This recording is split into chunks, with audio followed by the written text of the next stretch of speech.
ഹരേ രാമ രാമ രാമ ഹരേ ഹരേ, ഹരേ കൃഷ്ണ കൃഷ്ണ കൃഷ്ണ ഹരേ ഹരേ, ഹരേ രാമ രാമ രാമ ഹരേ ഹരേ, ഹരേ കൃഷ്ണ കൃഷ്ണ കൃഷ്ണ ഹരേ ഹരേ, ഹരേ രാമ രാമ രാമ ഹരേ ഹരേ, ഹരേ കൃഷ്ണ കൃഷ്ണ കൃഷ്ണ ഹരേ ഹരേ, ഹരേ രാമ രാമ രാമ ഹരേ ഹരേ, ഹരേ കൃഷ്ണ കൃഷ്ണ കൃഷ്ണ ഹരേ ഹരേ, ഹരേ രാമ രാമ രാമ ഹരേ ഹരേ, ഹരേ കൃഷ്ണ കൃഷ്ണ കൃഷ്ണ ഹരേ ഹരേ, ഹരേ രാമ രാമ ഹരേ ഹരേ, ഹരേ കൃഷ്ണ കൃഷ്ണ കൃഷ്ണ ഹരേ ഹരേ, ഹരേ രാമ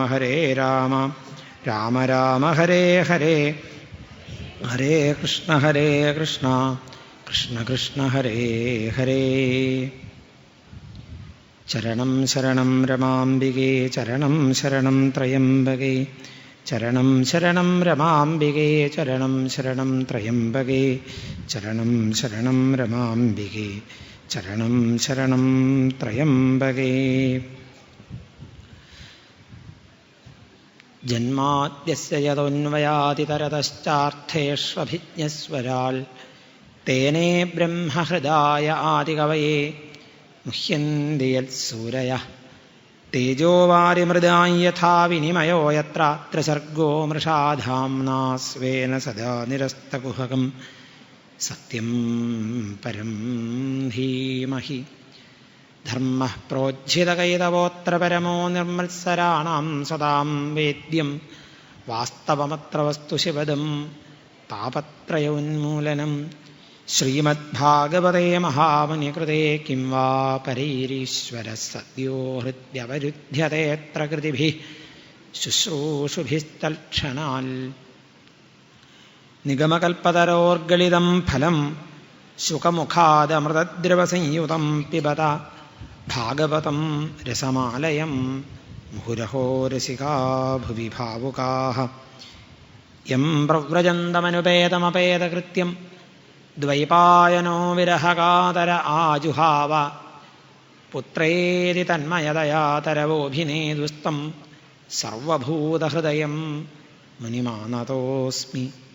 യസ്വാനുഭാവമഖിലശ്രുതിസാരമേകം അധ്യാത്മദീപമതിതീരശതാന്തമോന്ധം സംസാരിണാം കരുണയാഃ പുരാണഗുഹ്യം തം വ്യാസസൂനുമുപയാമി ഗുരും മുനീനാം.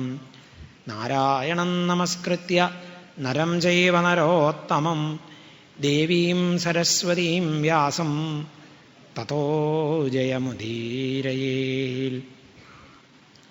ശ്രീകൃഷ്ണായ പരബ്രഹ്മണേ നമഃ. അനന്യത്രാണീകപ്രവണഹൃദയേ ദേവി ദിശമേധനം ധാന്യം സൗഖ്യം ഹരിചരണഭക്തിം ച വിനയം. അസൂയാമാത്സര്യാദ്യനുപമമനോരോഗശമനപ്രവീണാം വാണീം സൽപ്രകരപരമാഹ്ലാദജനനീം ശ്രീജഗദംബികായൈ നമഃ.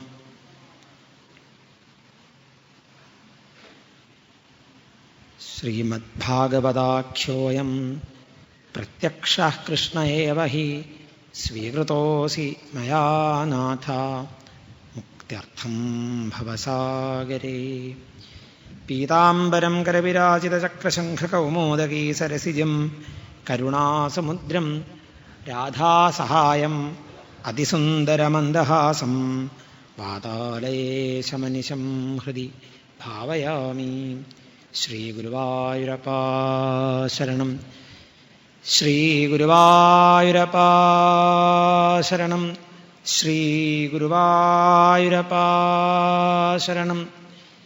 കമനീയകിശോരമുഗ്ധമൂർത്തേः കളവേണുക്വണിതാദൃതാനനേन्दോः മമ വാചി വിജൃംഭതാം മുരാരേർമധുരിം നഃ കണികാപി കാപി കാപി. ശ്രീമദ്ഭാഗവത തത്വസമീക്ഷാസത്ര വേദിയിൽ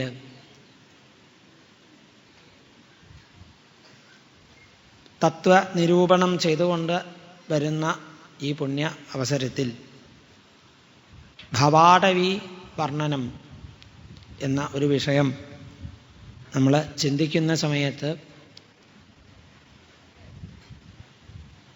ലോകത്തിൻ്റെ നശ്വരതയെ വെളിപ്പെടുത്തി അതിനെ ഉൾക്കൊണ്ടുകൊണ്ട് വിവേകിയായ മനുഷ്യൻ എങ്ങനെ പെരുമാറണം, അതാണ് മനസ്സിലാക്കേണ്ടത്. അതിനാണ് നമ്മൾ ഇവിടെ ഒത്തുചേർന്നിട്ടുള്ളത്. പഞ്ചമസ്കന്ധത്തിലെ പ്രതിപാദ്യ വിഷയം സ്ഥാനം അഥവാ സ്ഥിതി. പുരാണലക്ഷണങ്ങളിൽ സ്ഥിതിർ വൈകുണ്ഠ വിജയ എന്ന് പറയുന്നു. ഭഗവാന്റെ വിജയ കഥകൾ. അങ്ങനെ വരുമ്പോൾ എങ്ങനെ ഭഗവാൻ ഈ ലോകത്തെ മര്യാദ പരിപാലനം നടത്തിക്കൊണ്ടിരിക്കുന്നു എന്ന് ചിന്തിച്ചപ്പോൾ സ്വരൂപം, ദേശം എന്നെല്ലാം പറഞ്ഞുകൊണ്ട് ഭഗവാന്റെ മര്യാദാ പരിപാലനത്തിൻ്റെ 3 വിധങ്ങളെക്കുറിച്ച് പറയുന്നുണ്ട്. അതിൽ സ്വരൂപസ്ഥിതി ആദ്യത്തെ 15 അധ്യായങ്ങളെ കൊണ്ട് സ്വരൂപസ്ഥിതി എന്നതാണ് വിഷയം. ആ 15 അധ്യായങ്ങളിലെ സ്വരൂപസ്ഥിതിയെ തന്നെ മഹത്തുക്കൾ 3 വിധത്തിലായിട്ട് പറയുന്നു. ഒന്ന്, കൃഷ്ണേന സ്വരൂപസ്ഥിതി. ഋഷഭാവതാര കഥ അതാണ് നമുക്ക് കാണിച്ചു തരുന്നത്. സ്വരൂപത്തിൽ ആത്മാവ് ആ സ്വരൂപത്തിൽ ലയിച്ചിരിക്കുന്നതായ അവസ്ഥ അത് ഋഷഭചരിതത്തിലൂടെ നമുക്ക് കാണാൻ സാധിക്കുന്നു. 6 അധ്യായങ്ങളിലായിട്ട് അത് പ്രതിപാദിച്ചു. ഇനി സ്വന്തം ആത്മാവിലുള്ളതായ ആ രൂപത്തിൽ, ആ ബ്രഹ്മസ്വരൂപത്തിൽ നമ്മൾ ലയിച്ചിരിക്കുന്ന അവസ്ഥ, അതിന് ഒരു അവലംബത്തെ സ്വീകരിക്കാതെ ആത്മസ്വരൂപത്തെ തന്നെ ചിന്തിച്ചുകൊണ്ട് ആ പദവിയിലേക്ക് എത്തിച്ചേർന്നു. ഋഷഭചരിതത്തിൽ നമ്മളത് കാണുകയും ചെയ്തു. ഇനി ഈ ആത്മാനുസന്ധാനത്തിനുള്ള വഴികൾ, അതിനെക്കുറിച്ചുള്ള അടുത്ത ഘട്ടം വരുമ്പോൾ അവിടെ യോഗേന സ്വരൂപസ്ഥിതി എന്ന് പറയുന്നു. യോഗ മാർഗത്തിലൂടെ സ്വസ്വരൂപധ്യാനം നടത്താൻ എങ്ങനെ സാധിക്കും? അതിനാണ് ഭരതയോഗീശ്വരൻ്റെ ചരിത്രം എടുത്ത് പറയുന്നത്. അത് 8 അധ്യായങ്ങളാണ്. അതെന്തേ കാരണം? അഷ്ടാംഗയോഗമാണ്. അതുകൊണ്ട് തന്നെ ആ യോഗേന സ്വരൂപസ്ഥിതി എന്ന് വിശദീകരിക്കാൻ 8 അധ്യായങ്ങൾ യമനിയമ ആസനാദികളാകുന്ന ഓരോന്നിൻ്റെയും പ്രത്യേകമായിട്ടുള്ള ഭാവങ്ങളെ എടുത്തുകൊണ്ട് വർണ്ണിച്ചു. അങ്ങനെ 8ഉം 6ഉം 14 കഴിഞ്ഞ് 15ാമത്തെ അധ്യായത്തിലൂടെ ജ്ഞാനേന സ്വരൂപസ്ഥിതി എന്നുകൂടി പറയുന്നു. ആ ആത്മജ്ഞാനത്തിൽ നിമഗ്നനായിട്ട് ആ സ്വരൂപത്തിൽ ലയിക്കുന്ന അവസ്ഥ. അങ്ങനെ 15 അധ്യായങ്ങളെ കൊണ്ട് സ്വരൂപസ്ഥിതിയുടെ 3 ഘട്ടങ്ങളായിട്ട് വരുന്നു. അതിൽ ആ യോഗസ്ഥിതിയുടെ 8 അധ്യായങ്ങളിലെ അവസാന 2 അധ്യായങ്ങളാണ് ഭവാടവി വർണ്ണനം എന്ന് പറയുന്നത്. പുരാണങ്ങൾ, ഭാഗവതാദി പുരാണങ്ങളൊക്കെ പഞ്ചമോ വേദം എന്ന് പറയാറുണ്ട്. 5ാമത്തെ വേദമാണെന്ന് പറയുന്നു. 2 നിലയ്ക്കും. ഒന്ന്, വേദത്തിൽ പ്രതിപാദ്യമായിട്ടുള്ള ആ തത്വത്തെ തന്നെയാണ് വർണ്ണിക്കുന്നത് എന്നതുകൊണ്ടും പലപ്പോഴും വേദമാർഗത്തിലൂടെ തന്നെ ആ തത്വത്തെ വിശദമാക്കുന്നത് കൊണ്ടും പഞ്ചമ വേദം എന്നറിയപ്പെടുന്നു. അപ്പോൾ വേദത്തിൽ സ്വരൂപത്തെ മനസ്സിലാക്കാൻ ഋഷിവര്യന്മാർ ചില നിഗൂഢമായ ഭാഷകൾ പ്രയോഗിച്ച പോലെ ഭാഗവതത്തിലും മറ്റും അങ്ങനെയുള്ളതായ ചില പ്രതിപാദന രീതികൾ നേരിട്ട് പറയാതെ ഒന്ന് വളച്ചു കെട്ടി നമുക്ക് പരിചയപ്പെടുത്തുന്നു. ചതുർത്ഥസ്കന്ധത്തിൽ പുരഞ്ജനോപാഖ്യാനം, ഇവിടെ പഞ്ചമസ്കന്ധത്തിൽ വരുമ്പോൾ ഭവാടവി വർണ്ണന, ഇതൊക്കെ അങ്ങനെയുള്ള ചില ഉദാഹരണങ്ങൾ. തത്വത്തെ വേറൊരു തരത്തിൽ നമുക്ക് മുന്നിൽ അവതരിപ്പിക്കുന്നു. അതിൽ നിന്ന് ആശയത്തെ നമ്മൾ എടുത്ത് മനസ്സിലാക്കണം. അപ്പോൾ എന്താണ് ഭരതയോഗീശ്വരൻ പല പല പ്രവചനങ്ങളും നടത്തിക്കഴിഞ്ഞ ശേഷം അവസാനമായിട്ടാണ് രഘുഗണനോട് ഈ ഭവാടവി വർണ്ണനം നടത്തിയത്. അതിനു മുമ്പ് അതിഗംഭീരമായിട്ടുള്ള തത്വനിരൂപണമാണ് നടത്തിയത്. അപ്പോൾ ആ തത്വനിരൂപണമൊക്കെ നടത്തിയ ശേഷം ഇത് ഇവിടെ എടുത്തു പറയുന്നു. അതെന്തുകൊണ്ടാണ് ചോദിച്ചാൽ, ആചാര്യന്മാരവിടെ പറയുന്നുണ്ട്, തത്വനിരൂപണം നമ്മൾ എത്ര നടത്തിയാലും, അതുപോലെ തത്വങ്ങളെക്കുറിച്ച് മനസ്സിലാക്കാൻ എത്രയെത്ര ഗ്രന്ഥപാരായണം നടത്തിയാലും ആ തത്വങ്ങളൊക്കെ എവിടേക്കേ ആവുന്നുള്ളൂ? തലച്ചോറിനകത്ത്, ശിരസ്സിനകത്ത് ബുദ്ധി കൊണ്ട് വ്യാപരിക്കാനുള്ള കുറച്ച് ഏർപ്പാടുകൾ അത്രേ ആവുള്ളൂ.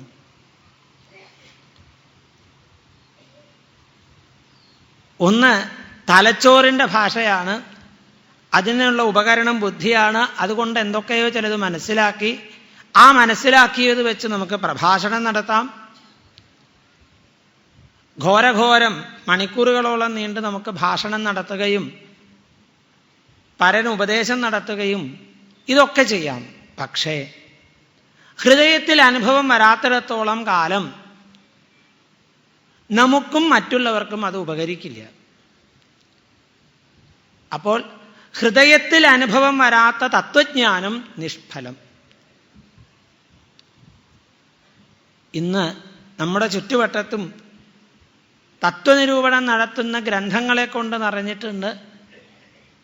തത്വനിരൂപണം നടത്തുന്ന പ്രസംഗങ്ങൾ ധാരാളം നടക്കുന്നുണ്ട്. എന്നിട്ടും ലോകമെന്തേ അധപ്പതിക്കുന്നത് എന്ന് ചോദിച്ചാൽ അവിടുത്തെ പ്രശ്നം ഇതാണ്. തത്വനിരൂപണം നടത്തുന്നവനും തത്വനിരൂപണം നടത്തുന്നത് കേൾക്കുന്നവനും അത് ഹൃദയത്തിൽ തട്ടിയിട്ടില്ല. ഹൃദയത്തിൽ തട്ടണമെങ്കിൽ എന്ത് വേണം? അവിടെ തീവ്രമായ വൈരാഗ്യം ഉണ്ടായിരിക്കണം. അപ്പോൾ ആ തീവ്രമായ വൈരാഗ്യം അത് അനുഭവത്തിൽ നിന്ന് ഉണ്ടായിക്കഴിഞ്ഞാൽ അയാൾക്ക് അത് പറയാനും സാധിക്കുന്നുള്ളൂ. 12-ാമത്തെ അധ്യായത്തിൽ ഒരു ശ്ലോകത്തിൽ പറഞ്ഞു,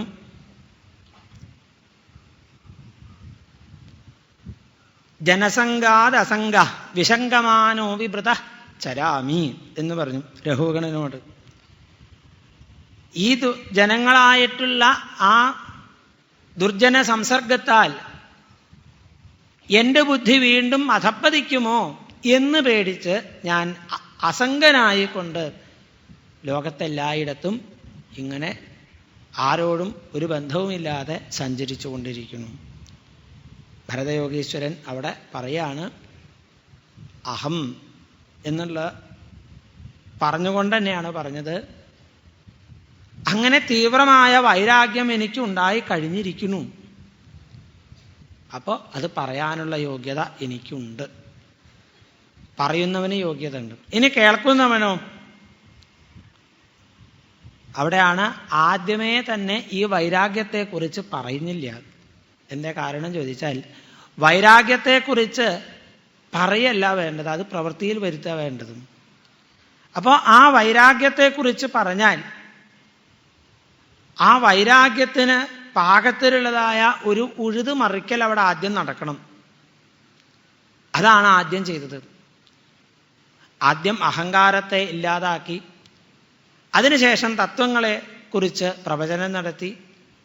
ഇതെല്ലാം കഴിഞ്ഞ് അതിതീവ്രമായിട്ടുള്ള ആ ഭഗവാനോടുള്ളൊരാഭിമുഖ്യം വന്ന് മനസ്സുകൊണ്ട് ഏറ്റവും വലുത് സത്സംഗലാഭമാണ് എന്നുറപ്പിച്ച് ആ വിനയാന്വിതമായ ഭാവത്തെ കൈവരിച്ച് തൻ്റെ മുന്നിലുള്ള ശ്രോതാവായ രഘുഗണനെ ഈ വൈരാഗ്യബോധത്തെക്കുറിച്ചുള്ള ആ ഭാഷണം കേൾക്കാൻ യോഗ്യനാക്കി തീർത്തു. എന്നിട്ടാണ് ഭരതയോഗീശ്വരൻ മറ്റു കാര്യങ്ങളൊക്കെ പറഞ്ഞുള്ളൂ. അപ്പോൾ നമ്മുടെ മനസ്സിലുള്ള ആത്മസ്വരൂപത്തെ അറിയണമെങ്കിൽ തത്വനിരൂപണം മാത്രം പോരാ. തത്വനിരൂപണം കൊണ്ട് ആ മനസ്സ് ശുദ്ധീകരിക്കാൻ സാധിച്ചു എന്ന് വരില്ല. മനസ്സിൻ്റെ പരമമായ ശുദ്ധിയും ആ ആത്മസ്വരൂപത്തെ ഉള്ളിൽ അറിയണമെങ്കിലും ഹൃദയത്തിൽ തീവ്രമായ വൈരാഗ്യബോധത്തെ ഉണർത്തണം. ആ വൈരാഗ്യബോധത്തെ ഉണർത്തണമെങ്കിൽ ലോകത്തിൻ്റെ നശ്വരത കൃത്യമായിട്ട് നമുക്ക് മനസ്സിലാക്കാൻ സാധിക്കണം എന്ന് പറഞ്ഞുകൊണ്ടാണ് ഈ ലോകത്തെ ഒരു ഘോര വനമായിട്ട് അദ്ദേഹം ചിത്രീകരിച്ചത്. എന്താണ് ആ വനത്തിൻ്റെ പ്രത്യേകത എന്ന് ചോദിച്ചാൽ അവിടെ പറയുന്നു, കാട്ടിലകപ്പെട്ടുപോയ ഒരു കൂട്ടം കച്ചവടക്കാര് വഴി അറിയാതെ തിരിഞ്ഞ് നടന്നു എന്നാണ് പറയുന്നത്. കാട്ടിലകപ്പെട്ടുപോയ കച്ചവടക്കാര് അവര് വഴി അറിയാതെ തിരിയുന്നു എന്ന് പറയുമ്പോൾ, കാടെന്ന് പറഞ്ഞാൽ ഈ ലോക സംസാര ജീവിതം.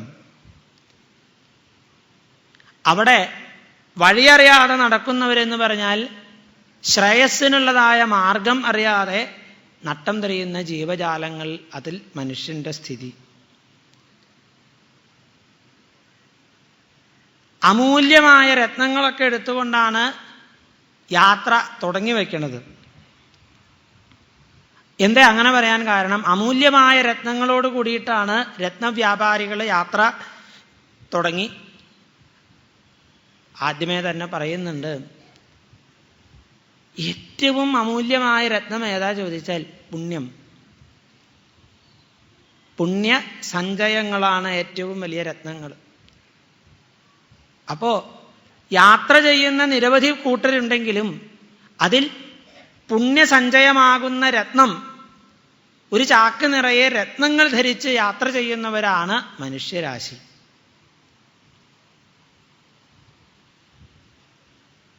പൂർവജന്മാർജിതങ്ങളായ നിരവധി സൽക്കർമ്മങ്ങളുടെ ഫലമായിട്ട് ഈശ്വരപദത്തെ പ്രാപിക്കാൻ ഏറ്റവും യോഗ്യമായ ഒരു ജന്മം, അതാണ് മനുഷ്യജന്മം.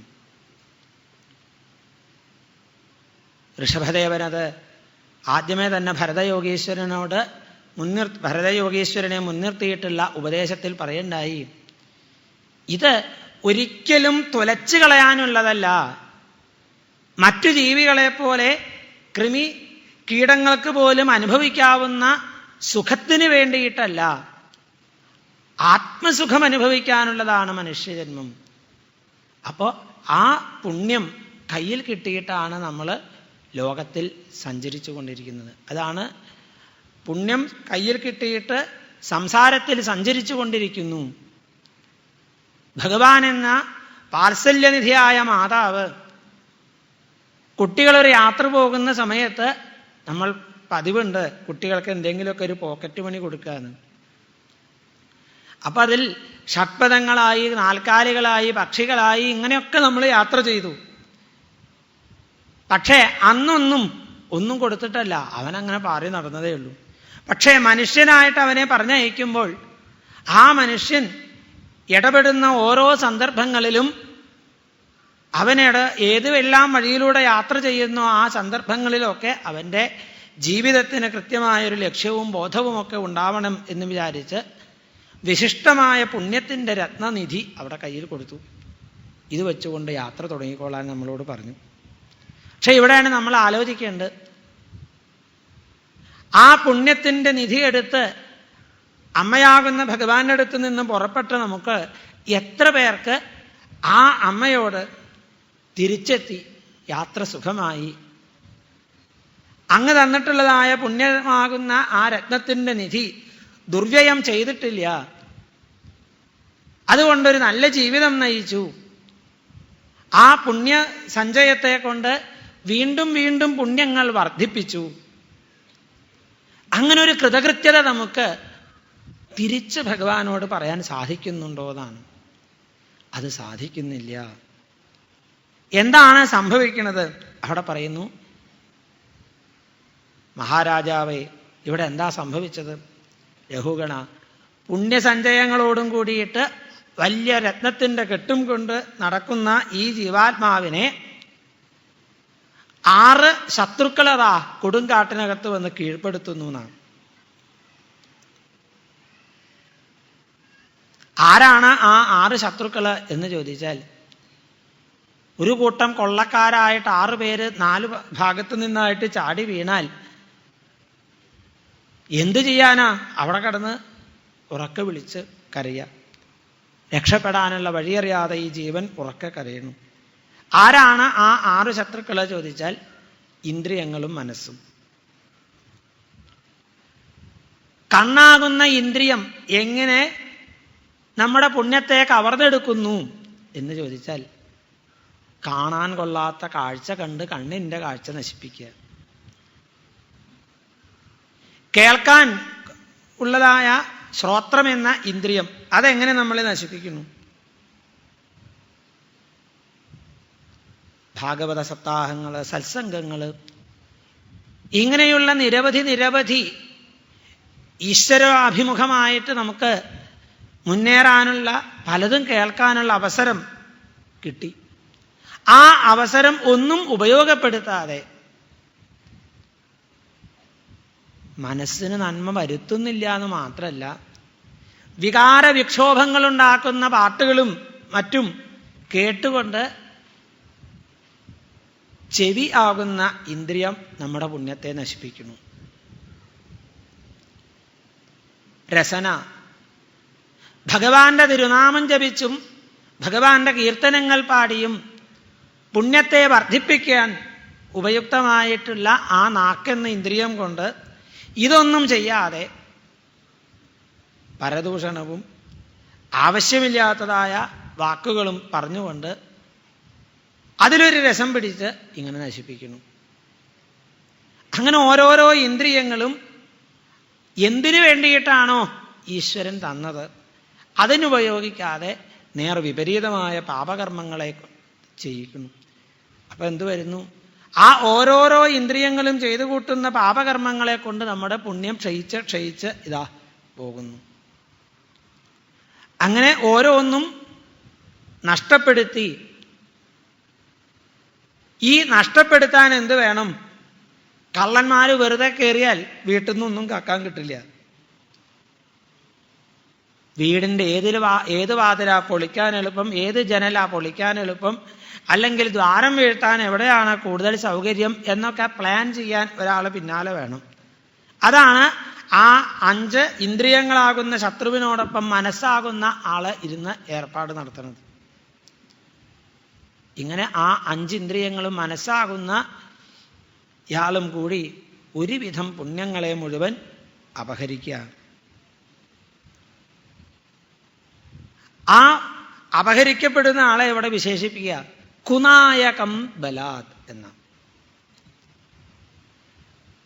അതിലൊരു നേതാവുണ്ടതാണ് ഈ കച്ചവടക്കാരുടെ കൂട്ടത്തിലെ. അതാരാ ചോദിച്ചാൽ ബുദ്ധി.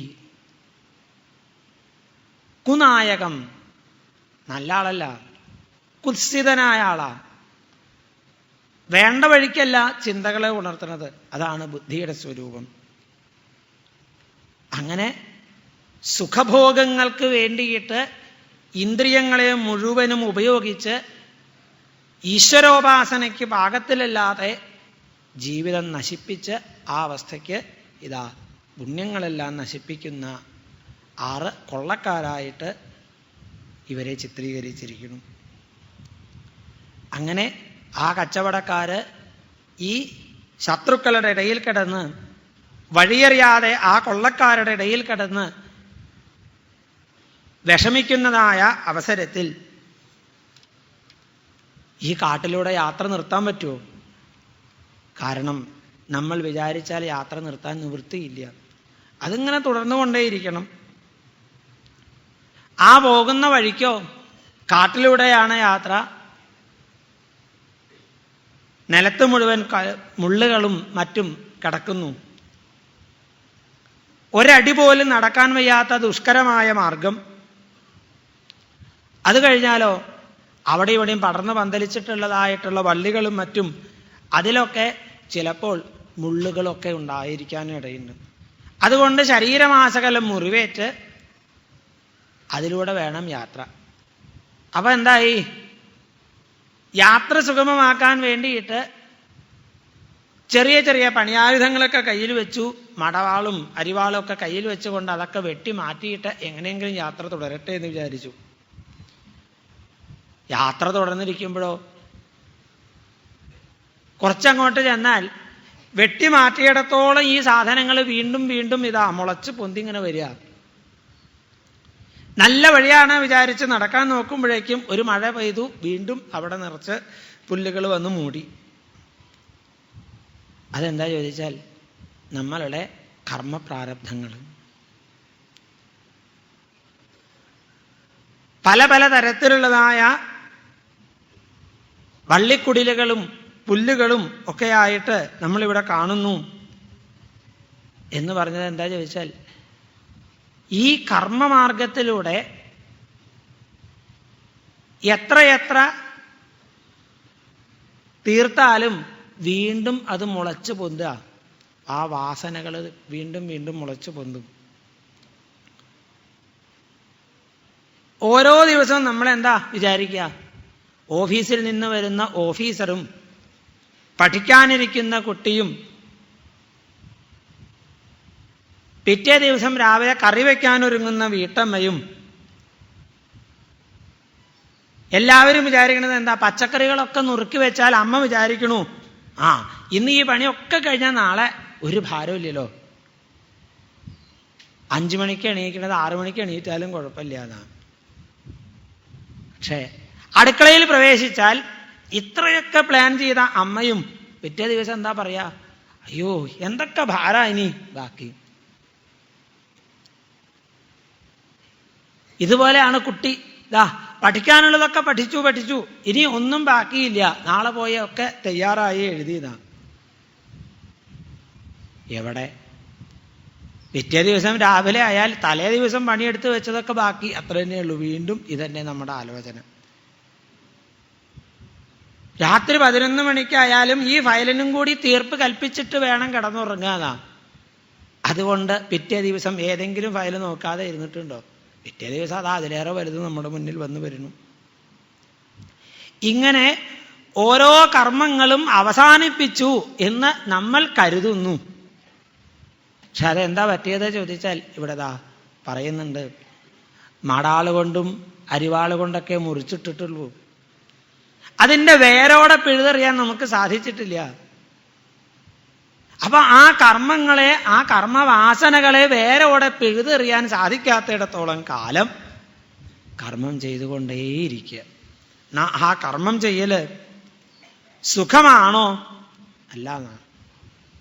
കാട്ടിലൂടെ പോകുന്ന സമയത്ത് ഇവർക്ക് പാട്ടൊന്നുമല്ല കേൾക്കണത് എന്നാണ്. ഈച്ചകളും കൊതുകുകളും ഇതൊക്കെ വന്ന് വല്ലാത്ത ചില ശബ്ദങ്ങൾ ഉണ്ടാക്കി ഒരു സ്വസ്ഥത ആ ജീവിതയാത്രയിലില്ല. അതെന്താ? വേറൊന്നുമല്ല. എന്താ ഈ സ്വസ്ഥത തരാത്തതായ ഈച്ചകളും കൊതുകുകളും എന്ന് ചോദിച്ചാൽ അത് വേറെ മറ്റൊന്നുമല്ല, ദുർജനങ്ങൾ. പുണ്യസഞ്ചയമായിട്ട് ഭഗവാന്റെ മാർഗത്തിലേക്കുള്ള ഈ ഒരു മനുഷ്യയാത്ര, ആ മനുഷ്യയാത്രയിൽ നമ്മൾ ദുർജനങ്ങളുടെ ചെവിയിലുള്ളതായ അവരുടെ ആ ഓരോരോ കുത്തുന്ന വാക്കുകളും, അത് ഈച്ചയും കൊതുകുന്ന. എന്താ അങ്ങനെ പറയാൻ കാരണം ചോദിച്ചാൽ ഈച്ച പകല്, രാത്രി കൊതുക്. ഈച്ചയുടെ ശല്യം സഹിക്ക വയ്യാതെ കഷ്ടിച്ച് രാത്രി ആയാലോ എന്ന് വിചാരിച്ചാൽ കൊതുക് ശല്യം ചെയ്യാൻ തുടങ്ങി. അപ്പോൾ ദുർജനങ്ങളിൽ നിന്ന് ഒരിക്കലും ഈ മനുഷ്യൻ കർമ്മപ്രാരബ്ധത്തിൽ പെട്ടുപോയൊരുത്തിന് രക്ഷയില്ല. ഈ സംസാരത്തിൽ ദുർജനങ്ങളിൽ നിന്ന് രക്ഷ നേടാൻ കുറച്ചേറെ ബുദ്ധിമുട്ട് അനുഭവിക്കേണ്ടി വരണമെന്നാണ്. പിന്നെ ഇങ്ങനെയൊക്കെ യാത്ര ചെയ്യുമ്പോഴോ നമ്മളെ മോഹിപ്പിക്കാൻ അവിടെ ഒരു സാധനം ഉണ്ടെന്നാണ്, ഗന്ധർവപുരം എന്നാണ്. എന്താ ഈ ഗന്ധർവ നഗരം? അതായത് നമ്മൾ തന്നെ സങ്കല്പിച്ചുണ്ടാക്കിയ കുറേ സാധനങ്ങളുണ്ട്. സുഖത്തിൻ്റെ കോട്ടകൾ നമ്മളായിട്ട് സങ്കല്പിച്ചുണ്ടാക്കിയിട്ടുണ്ട്. ഒന്നാം തരം വീട്, കുട്ടികളൊക്കെ നല്ല സ്ഥിതിയിലായി, ഇങ്ങനെയുള്ളതായ കുറേ കാര്യങ്ങൾ. അത് വിചാരിച്ചുകൊണ്ടാണ് ഈ യാത്ര മുഴുവനും. അതിനാണ് ലക്ഷ്യം മുഴുവൻ. ഓരോ നിമിഷ നേരത്തെ പ്രവൃത്തിയിലും ഇവൻ്റെ ചിന്ത മുഴുവൻ ഇതാ, വലിയ വീട് വയ്ക്കണം, ആ വീട്ടിൽ ഇന്ന സൗകര്യങ്ങൾ വേണം, കുട്ടികൾക്ക് ഇന്ന സൗകര്യങ്ങൾ വേണം, കുട്ടികൾക്ക് പഠനമുറി പ്രത്യേകം വേണം. ഇങ്ങനെ 100 കാര്യങ്ങൾ നമ്മൾ ഉറപ്പിച്ചു നിർത്തുക. ആ ഓരോ സൗകര്യങ്ങൾ ഒരുക്കുന്ന സമയത്തും എവിടം വരെ എത്തി ചോദിച്ചാൽ, പുതിയ ലോകത്ത് എവിടം വരെ എത്തുന്നു? കുട്ടിയെ ഡോക്ടറാക്കണം എന്നുകൂടി ഉറപ്പിച്ച് അതിന് പാകത്തിൽ അകത്തേക്കും പുറത്തേക്കും ഒരുപോലെ വിസിറ്റ്, ഡോക്ടറെ കാണാൻ ആൾക്കാർ വന്നാൽ അവർക്ക് ഉള്ളിലേക്ക് കയറാൻ പാകത്തിലുള്ള വാതിലടക്കം വെച്ച് വീട് പാല് കാച്ചണമെന്ന് വന്ന അതിഥികളോടൊക്കെ പറഞ്ഞു, മോന് 3 വയസ്സായിട്ടേ ഉള്ളൂ വിചാരിച്ചാലും 25 വയസ്സിൽ അവൻ ഡോക്ടറായി വരുമ്പോൾ പരിശോധനയ്ക്കുള്ള സ്ഥലം അടക്കം ഞാൻ തയ്യാറാക്കിയ കേമനായി. ഇങ്ങനെയുള്ളതായ ഗന്ധർവപുരം കണ്ടിട്ടാണ് നമ്മൾ ഓരോരുത്തരും കഴിയണത്. 25 വയസ്സായപ്പോഴാണ് മനസ്സിലായത് 2 വാതിൽ ആവശ്യമായി വന്നു എന്നാണ്. എന്തേ ചോദിച്ചാൽ, ഇവൻ രാത്രി 12 മണി സമയത്ത് കള്ളും കുടിച്ച് ബോധം കെട്ടു വരും. അപ്പം എന്തായി? അമ്മ എന്നുള്ള നിലയ്ക്ക് കിടക്കാനൊരു സ്ഥലം വേണമല്ലോ. നീ പുറത്തെ മുറിയുടെ വാതിൽ എപ്പോഴും തുറന്നിട്ടുണ്ടാവും, അവിടെ നിന്ന് കിടന്നോ. ഡോക്ടറാക്കാൻ ഉദ്ദേശിച്ച മകൻ്റെ സ്ഥിതി ഇതാ. ഈ അബദ്ധമാണ് നമ്മൾക്ക് ഓരോരുത്തർക്കും ഓരോ ദിവസങ്ങളിലും പറ്റുന്നത്. കാണണ്ടല്ലോ, അതിന് വാതിലൊന്നും തുറക്കേണ്ട ഭാരമില്ലല്ലോ, ആ വാതിലവിടെ തുറന്നിട്ടാൽ മതി. അങ്ങനെയുള്ളതായ ആ ഗന്ധർവപുരം കണ്ട് അവിടെ യാത്ര തുടങ്ങുന്ന സമയത്തോ വഴിയറിയാതെയാണേ, കൂരിരുട്ട, അജ്ഞാനത്തിൻ്റെ കൂരിരുട്ടിലൂടെയുള്ള ഒരു യാത്ര. അന്ധേനേവ നീയമാനോ യഥാന്ധ. ഒന്നാന്തര ആൾക്കാരാ വഴി അറിയാൻ കൂട്ടുകാരായിട്ട് കിട്ടിയത്. ആർക്കും കണ്ണ് കാണാനില്ല. എന്നിട്ടോ കണ്ണ് കാണാതെ കൂരിരുട്ടുകൊണ്ട് കഷ്ടപ്പെടുന്ന സമയത്ത് അവിടുന്നും ഇവിടുന്നും ഒക്കെ ചില പൊട്ടിച്ചൂട്ട് കണ്ടുകൊണ്ടാ. പണ്ട് കാലത്ത് പാടം ഉണ്ടായിരുന്ന കാലത്ത് പാടത്തിറങ്ങിയാൽ വഴിയറിയാതെ നമ്മളിങ്ങനെ കടന്നു തിരിയുന്ന സമയത്ത് ഒരു വെളിച്ചം കാണും. അതവിടെ ഒരു വീടുണ്ട് വിചാരിച്ച് പോവും. അവിടെ കുറച്ച് കഴിഞ്ഞ് നോക്കുമ്പോൾ വേറൊരു ഭാഗത്ത് വെളിച്ചം കാണും. ഇതെന്താ? നമ്മുടെ ഓരോരുത്തരുടെയും ജീവിതത്തിൽ നമ്മളെ വഴി പിഴപ്പിക്കാനായിട്ടൊരു സാധനം ഒരുക്കി വെച്ചിട്ടുണ്ടെന്നാണ്. സ്വർണം, ധനം എന്ന് പറയുന്നൊരു സാധനം. അതിങ്ങനെ കണ്ട് അതിൻ്റെ പിന്നാലെ ഇങ്ങനെ കുറേ നടക്കും.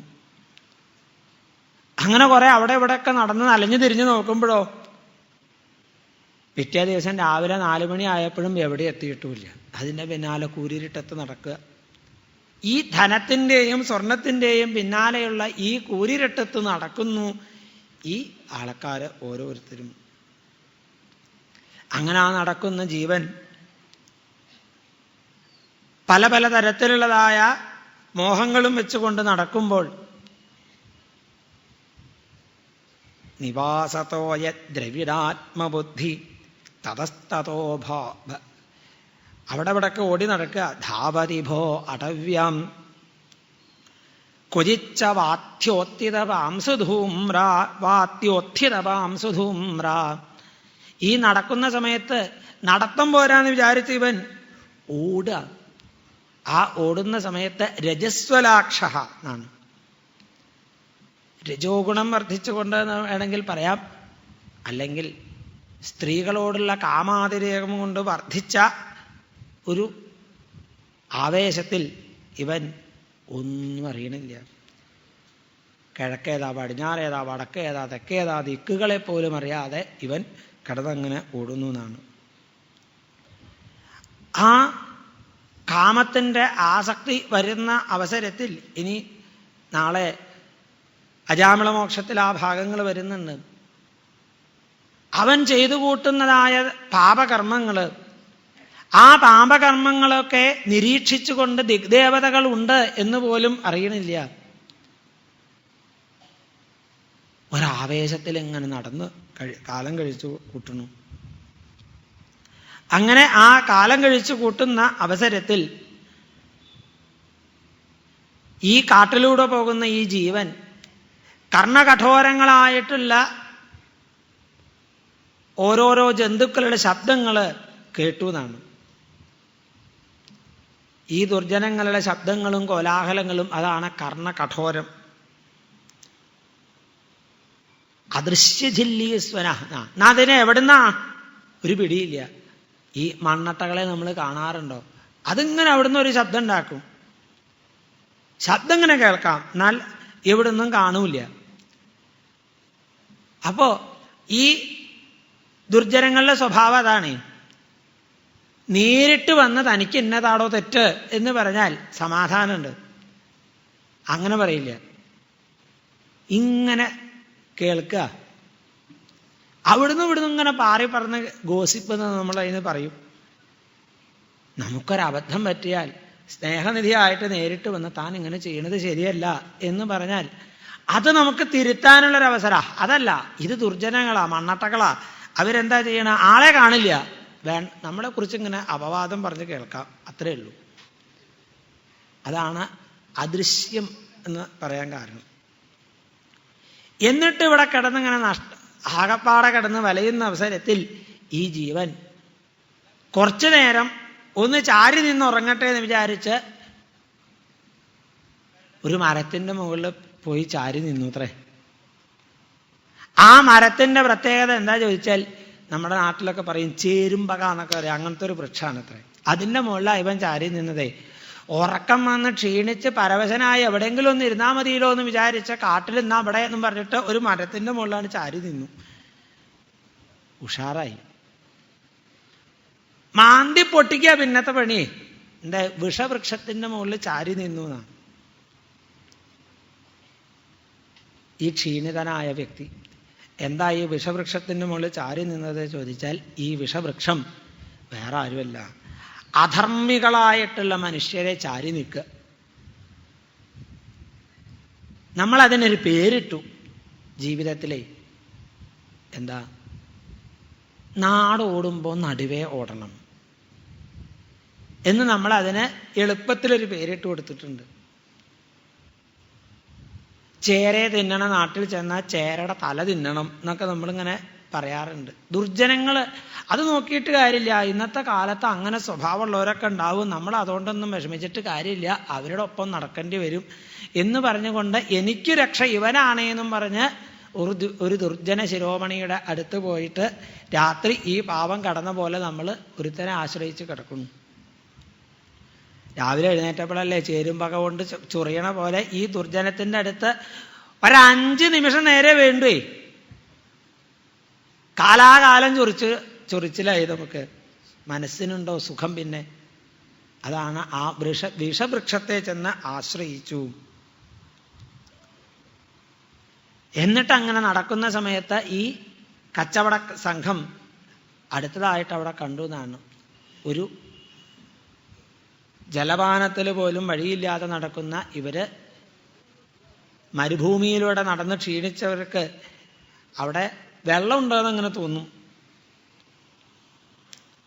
ആ വെള്ളമുണ്ടെന്ന് തോന്നിയിട്ട് അവിടെ ചെന്നാൽ അവിടെ ഉണ്ടോ വെള്ളം ഉണ്ടാവണു. ഈ അധാർമികന്മാരായ ഓരോരുത്തരുടെ അടുത്ത് എത്തുമ്പോഴും അവർ നമ്മുടെ ഒരു ദാഹവും മാറ്റുന്നില്ല. അത് ഈ വിഷവൃക്ഷങ്ങളെ പോലെയാണ്, അല്ലെങ്കിൽ മൃഗതൃഷ്ണിക എന്ന് പറയുന്ന പോലെയാണ്. നമുക്ക് തോന്നും അയാളുടെ അടുത്ത് ചെന്ന് കുറച്ചു നേരം വർത്തമാനം പറഞ്ഞാൽ മനസ്സിന് സമാധാനം കിട്ടുമല്ലോ അയാൾ അടുത്ത് ചെന്നു. അയാളും നമ്മളും കൂടി കുറേ നേരം പരദൂഷണം പറഞ്ഞു. നമ്മുടെ ശത്രുക്കളായിട്ട് നമ്മൾ മുദ്ര കുത്തിയവരെ പറ്റിയിട്ട് പല പല അഭിപ്രായങ്ങൾ പറഞ്ഞു. തിരിച്ചിവിടെ വന്നാലോ ഉള്ളിലാധിയായി. ഞാൻ അയാളെ പറ്റി പറഞ്ഞത് മുഴുവൻ അയാൾ മറ്റാളോട് പറയുമോ? പിന്നെന്തായി? ആ മരുഭൂമിയിൽ ജലാശയം ഉണ്ടെന്ന് വിചാരിച്ച് മരീചിക കണ്ട് ഭ്രമിച്ച പോലെ 2 മണിക്കൂർ ഇയാളായിട്ട് സംസാരിച്ചു. ആർക്കെങ്കിലും ഒരു സമാധാനം ഉണ്ടായിട്ടുണ്ടാവും. നമ്മൾ നാട്ടിൻപുറത്ത് പറയാറുണ്ട്, വക്കീലിൻ്റെ അടുത്ത് പോയി കാര്യമൊക്കെ പറഞ്ഞു, സമാധാനമായി, ഇരിക്കണേ ഉള്ളൂ. ആള് ജയിപ്പിക്കാനും പറ്റുണ്ടേ, ഇനി ഇരിക്കണേ ഉള്ളൂ. കോടതികൾ കയറി ഇറങ്ങാനേ. നമ്മളൊക്കെ ധാരണ എന്താ? 2 മണിക്കൂർ അയാൾ എനിക്ക് വേണ്ടി ചെലവഴിച്ചു കിട്ടോ. അതായത് നമ്മളുടെ മനസ്സമാധാനം കെടുത്താനായി നമ്മൾ തന്നെ ഇവരെ ചെന്ന് ആശ്രയിക്കുന്നു. ഇതാണ് ജീവന്റെ ഗതി.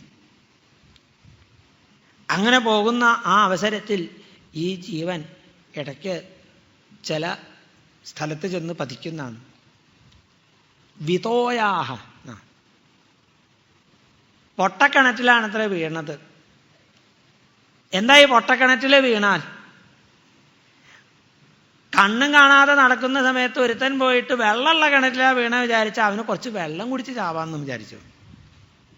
പൊട്ടക്കിണറ്റിൽ വീണാലോ വെള്ളമില്ല, കയ്യും കാലും തലയും പൊട്ടി, അത് മെച്ചം. കിണറ്റിൽ വീണു എന്നുള്ള വിചാരിച്ച കാര്യം കൊണ്ട് ഒരു വെള്ളം കിട്ടിയോ? അതുമില്ല. ഇങ്ങനെയാണ് നമ്മുടെ സംസാരത്തിൽ, ജീവിതത്തിൽ നമ്മുടെയൊക്കെ അവസ്ഥ എന്നാണ്. നമ്മൾ ചെന്ന് ചാടുന്ന സ്ഥലത്ത് ആ ചാട്ടം കൊണ്ട് വെള്ളം കിട്ടിയതില്ല. അതെന്താ? ആ വെള്ളമില്ലാത്ത സ്ഥലം എന്ന് പറഞ്ഞാൽ പാഷണ്ഡധർമ്മം എന്ന് അതിന് പറയും. മനുഷ്യൻ ചെയ്യേണ്ട ധർമ്മമല്ല, ചെയ്യരുതാത്ത ധർമ്മങ്ങൾ. അതിൽ ചെന്ന് ചാടുക. കളവ്, മദ്യപാനം, ചൂതുകളി, ഇങ്ങനെയുള്ളതായ ഒരു മനുഷ്യന് ഒരിക്കലും ചെയ്യാൻ പാടില്ലാത്തതായ ചില കർമ്മങ്ങൾ, അവരുടെ അങ്ങനെയുള്ളതായ അധാർമികമായ വൃത്തികളിൽ ഏർപ്പെടുന്നവന് ഈ പൊട്ടക്കിണറ്റിൽ വീണ അനുഭവമാണ് വരാൻ പോകുന്നത് എന്ന് ധരിച്ചുകൊള്ളുക. അധാർമികമായിട്ടുള്ള വൃത്തിയിൽ ഏർപ്പെടുന്നവർക്ക് കർമ്മം ചെയ്യുന്നാൽ വെള്ളം കുടിച്ചാൽ ദാഹമകറ്റി എന്നുള്ളതായ സന്തോഷം കിട്ടുന്ന അതെങ്കിലും ഉണ്ട്. അതുപോലുമില്ല. കർമ്മം ചെയ്ത് ക്ഷീണിക്കും ചെയ്യും, ശരീരമാസകലം മുറിവേൽക്കും ചെയ്യും. അതായത് കർമ്മങ്ങളിങ്ങനെ ചെയ്യും, പക്ഷേ ആ കർമ്മങ്ങളെ കൊണ്ട് മനസ്സിന് സ്വസ്ഥതയില്ല. ആ കർമ്മങ്ങളെ കൊണ്ട് ജീവിതത്തിൽ ഒരു നേട്ടവുമില്ല. ഇതാണ് ആ പൊട്ടക്കിണറ്റിൽ വീണ് കഷ്ടം അനുഭവിക്കുന്നു എന്ന്. എന്നിട്ടോ അങ്ങനെ പോകുന്ന ഈ ജീവൻ ഈ കൂട്ടുകെട്ടിൻ്റെ ഇതിൻ്റെയൊക്കെ ഫലമായിട്ട് കണ്ണ് കാണാതെ ഈ സുഖഭോഗങ്ങളൊക്കെ മറ്റെല്ലാവരിൽ നിന്നും അനുഭവിക്കുക. അതിന് നമ്മൾ സ്വന്തം ബന്ധം എന്നൊക്കെ പറഞ്ഞ് പലരുടെയും പേരിട്ട് കൊടുത്തു. അവരുടെ അടുത്തു നിന്നൊക്കെ നമ്മൾ ഓരോന്നോരോന്നും ഇങ്ങനെ മോഹിക്കുക. ഒരാൾ പോലും നമ്മൾ ആരുടെ അടുത്തു നിന്നാണോ ധനം മോഹിക്കണത്, അധർമ്മം നമ്മൾ ശീലിച്ചു, നമ്മൾ ധനം ആരുടെ അടുത്തുനിന്ന് മോഹിക്കുന്നു, അയാളും അധർമ്മം കൊണ്ടുണ്ടാക്കിയ പണം. നമ്മളിന്ന് നാടൊട്ടുക്കും അഴിമതിയെക്കുറിച്ച് ഘോരം കാണുമ്പോൾ ഈ ഭവാടവി വർണ്ണന കേട്ടാൽ മതി. ഒരാളുടെ കയ്യിൽ പോലും ശുദ്ധമായ ധനമില്ല എന്നർത്ഥം. ഈശ്വരൻ അനുഗ്രഹിച്ച് ഈശ്വരൻ്റെ അനുമതിയോട് കൂടിയിട്ടുള്ള പണമല്ല കയ്യിലുള്ളത്. ഏത് സൽക്കർമ്മം നടത്തണമെങ്കിലും ഇന്ന് കാലം എവിടേക്ക് എത്തിയിരിക്കണു? അതിന് പുതിയ പേരാണ് സ്പോൺസർഷിപ്പ് എന്ന് പറയുന്നത്. നമ്മൾ എന്ത് നല്ല കാര്യം നടത്തണമെങ്കിലും കുറച്ചെങ്കിലും കള്ളത്തരം ചെയ്യുന്ന ആൾക്കാരുടെ സ്പോൺസർഷിപ്പ് നമുക്ക് വേണം, ഇല്ലെങ്കിൽ കാര്യം നടക്കില്ല എന്നായി. ആ സ്പോൺസർഷിപ്പ് അതാണ് നമ്മളൊക്കെ വ്യക്തിജീവിതത്തിലായാൽ സ്പോൺസർമാർ അവരുടെ കാര്യത്തിന് വേണ്ടിയിട്ട്, അല്ലാതെ നമ്മൾ നന്നാവാനൊന്നുമല്ലേ. അങ്ങനെ ബന്ധുക്കളിൽ നിന്നും ചാർച്ചക്കാരിൽ നിന്നും വേഴ്ചക്കാരിൽ നിന്നും ഒക്കെ ഈ പണം, അങ്ങനെ സകല സുഖഭോഗങ്ങളും അനുഭവിക്കുന്നു. അതെന്താ കണ്ണില്ലാത്തവന് എന്ന് പറയാൻ കാരണം ചോദിച്ചാൽ, അവിടെയാണ് ഈ പുണ്യസഞ്ചയമുള്ളതായ ജീവൻ താൻ സ്വീകരിക്കുന്ന ധനം അതവന് തരാൻ യോഗ്യത ഉള്ളവനാണോ? സ്വീകരിക്കാവുന്നിടത്തന്നെ സ്വീകരിക്കാവൂ, അതാണ്. അല്ലെങ്കിൽ നമുക്കും ആ പാപകർമ്മങ്ങളിൽ പങ്കുണ്ട് എന്ന് വരും. അങ്ങനെയുള്ള ഈ ജീവൻ ഇതാ ആ കൊടുങ്കാറ്റിൽ ഇടയ്ക്ക് കാട്ടുതീയിൽ അകപ്പെട്ടു പോകുന്നു എന്നാണ്. എന്താണ് ആ കാട്ടുതീ എന്ന് ചോദിച്ചാൽ, വേറെ എവിടെയല്ല, കാട്ടുതീയ് കാട്ടിലെന്നല്ല വീട്ടിലാണ് എന്നാണ്. ശോകത്തിൻ്റെ അഗ്നി.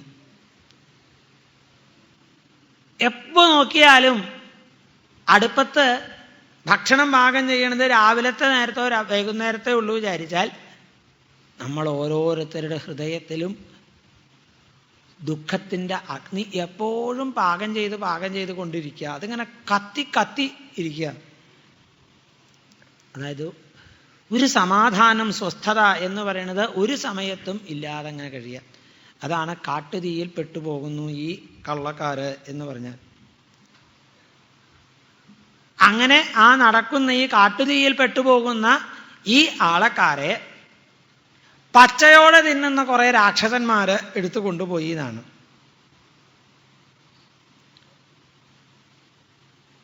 അതെന്താ ചോദിച്ചാൽ, നമ്മളുണ്ടാക്കിയിട്ടുള്ള അധാർമിക വൃത്തികളെ കൊണ്ടുണ്ടാക്കിയിട്ടുള്ള ഓരോന്നായിട്ട് നികുതി പേരിലും മറ്റും പേരിലൊക്കെ രാക്ഷസ തുല്യരായിട്ടുള്ള രാജാക്കന്മാര് പിരിച്ചെടുത്ത് അവിടെ കിടന്ന് കഷ്ടപ്പെടുക.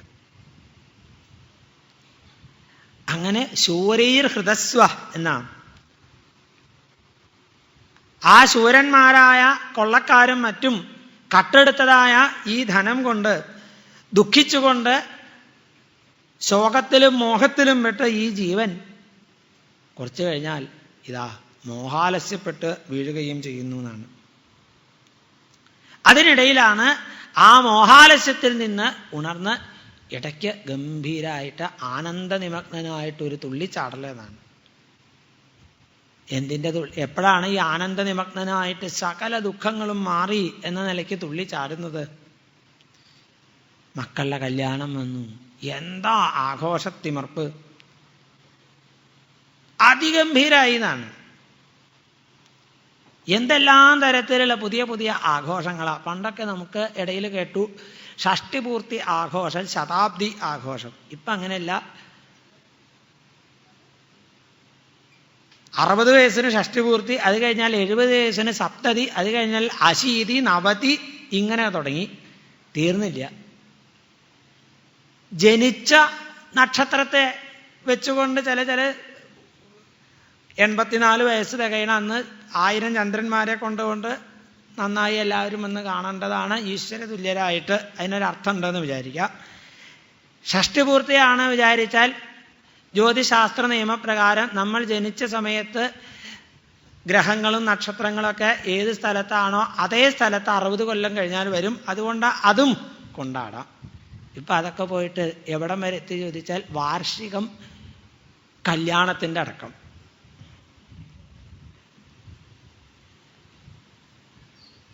അങ്ങനെ അങ്ങനെ അങ്ങനെ ആഘോഷങ്ങൾക്ക് മീതെ ആഘോഷങ്ങളാ. പ്രത്യേകിച്ചും മലയാളി സമൂഹം ആഘോഷിക്കാനായിട്ട് ജീവിക്കുക.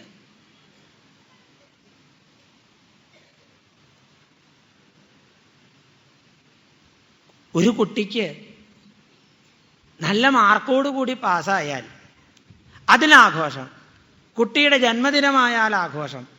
ഏതാഘോഷത്തിനും ഏറ്റവും ചുരുങ്ങിയത് 10 ജീവികളെങ്കിലും കൊന്നിട്ട് വേണേ ഇനി.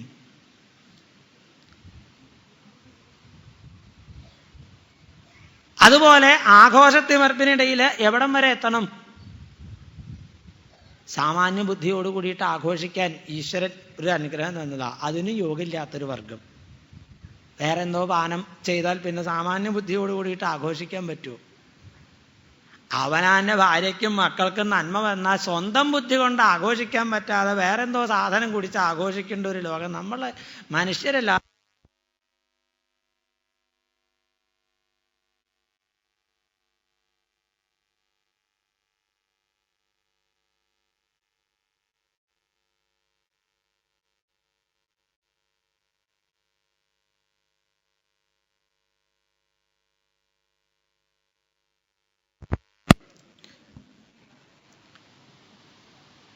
നമ്മുടെ ജീവിതത്തിൽ അവിടെയൊക്കെയാണ് നമ്മൾ മൃഗത്തെക്കാളേറെ താഴുന്നത് മനുഷ്യൻ. അതായത് കുടുംബത്തിൽ ജീവിക്കുന്ന സമയത്ത് നമ്മളൊക്കെ കാണാറുണ്ട് പൂച്ചക്കുട്ടികളെ, നായക്കുട്ടികളൊക്കെ അവരുടെ കുട്ടികളുമൊക്കെ ആയിട്ട് എന്ത് രസമായിട്ട് ഇങ്ങനെ കടന്ന് ഉരുണ്ട് കളിക്കും. അതുപോലും യോഗമില്ലാത്തൊരു വർഗമായി തീർന്നു മനുഷ്യരാശി എന്നർത്ഥം. അതായത് ഇങ്ങനെയുള്ളതായ സന്ദർഭങ്ങളിൽ പോലും അവനവൻ്റെ അല്പബുദ്ധിയാണെങ്കിൽ ആ ബുദ്ധി കൊണ്ട് വെച്ച് പോലും ആഘോഷിക്കാൻ നമുക്ക് സാധിക്കാതെ വരും. അതാണ് ലോകത്തിൽ ഈ ജീവന്റെ ഗതി എന്ന് പറയാണ്. അങ്ങനെ ഇവൻ ആനന്ദനിമഗ്നനായിട്ട് കാണുന്നതിനിടയിൽ അപ്പോഴേക്കും അടുത്ത ആൾ വന്നു എന്നാണ്. ഈ ആനന്ദത്തിൻ്റെ ഇടയിൽ പല പല തരത്തിലുള്ളതായ മോഹങ്ങളും മറ്റും കണ്ട് നഗാരുരുക്ഷു എന്ന ആനന്ദത്തിൻ്റെ ആ കോലാഹലമൊക്കെ കഴിഞ്ഞപ്പോഴാണ് ഇനി അതാ ഇരിക്കുന്നു ഒരു വലിയ പർവ്വതം എന്നാണ്. ആ പർവ്വതം കയറാൻ നോക്കുന്ന സമയത്താണ് ആ പർവ്വതം എങ്ങനെയുള്ളതാ, കാലെടുത്ത് വെച്ചാൽ കല്ലും മുള്ളും നിറഞ്ഞ് അതിലൂടെ വേണം യാത്ര. അവിടെ ആ പർവ്വതം ഏതാ ചോദിച്ചാൽ വയസ്സ് 75 90 ഇനിയും ചെയ്തു തീർക്കാനുള്ള കർമ്മങ്ങളാകുന്ന ഒരു വലിയ മല അവിടെ കിടക്കുക. എന്തെല്ലാം കാര്യങ്ങളെക്കുറിച്ച് ഇന്നും ആലോചിച്ച് കഴിയണം. എല്ലാ ദിവസവും രാവിലെ എടുത്ത് എണീറ്റ് നോക്കിയിട്ട് ഫിക്സഡ് ഡെപ്പോസിറ്റിൻ്റെ റെസിപ്റ്റ് മുഴുവൻ നോക്കിയിട്ടേ നീ ഇതൊക്കെ ഒരു വേണ്ട പോലെ ആക്കി തീർക്കണമെങ്കിൽ എന്താ കഷ്ടപ്പാടെന്നാ.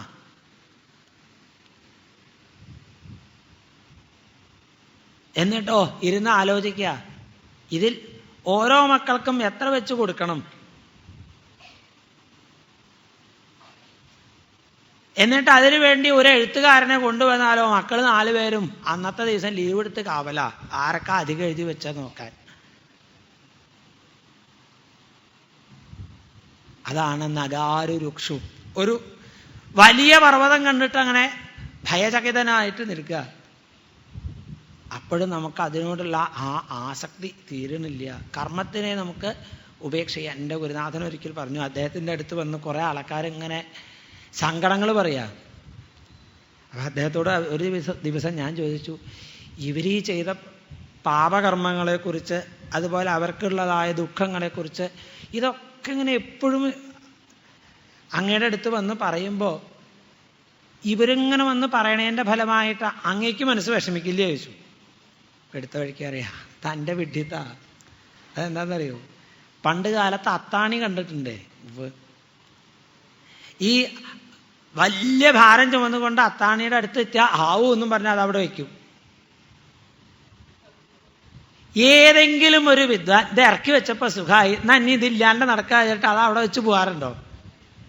പോണ നേരത്ത് പോവാറായ എന്നാൽ ആദ്യം എടുത്ത് തലയിൽ വയ്ക്കും. ഈ പറഞ്ഞ പോലെ നമ്മളൊക്കെ പ്രഭാഷണം കേൾക്കും, തത്വനിരൂപണം കേൾക്കും, ഒക്കെ ഇറക്കി വെച്ചു. ഇറക്കി വെച്ചാൽ ഒരാളെങ്കിലും ഇപ്പൊ സുഖമായെന്ന് വിചാരിച്ചാൽ എന്നാ അങ്ങനെ മതി എന്ന് വിചാരിക്കാറുണ്ടോ? അതില്ല. അഥവാ എന്തെങ്കിലും കാരണവശാൽ അത്താണിയുമെന്ന് ഭാരം എടുക്കാൻ മറന്ന് 2 നാഴിക നടന്നാൽ പിന്നാക്കം വന്ന് അതെടുത്തുണ്ടു. നമ്മളൊക്കെ ഈ കർമ്മഭാണ്ഡം ഇങ്ങനെ ചുമക്കുന്നവരാ. താൻ വേണ്ട, താൻ ചെയ്യണ്ട എന്ന് പറഞ്ഞാലും ഞാൻ ചെയ്താലേ ശരിയാവുള്ളൂ. അതാ ഞാനല്ലെങ്കിൽ അതൊന്നാണ് നേരെയില്ല. 90 വയസ്സായ ആളാ പറയണതേ. സദ്യക്ക് കണക്കിടുമ്പോൾ പാലടപ്രഥമൻ എത്ര വേണം?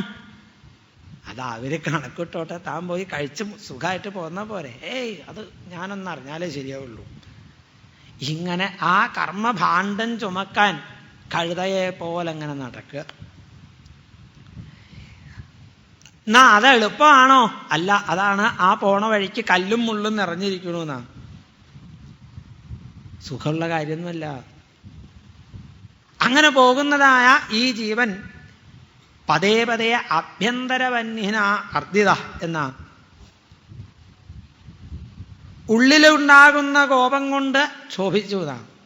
ആ ക്ഷോഭമാണ് രാവിലെ എണീറ്റപ്പോൾ ഭാര്യയുടെ നേരെ ചായക്ക് ചൂട് പോരാ,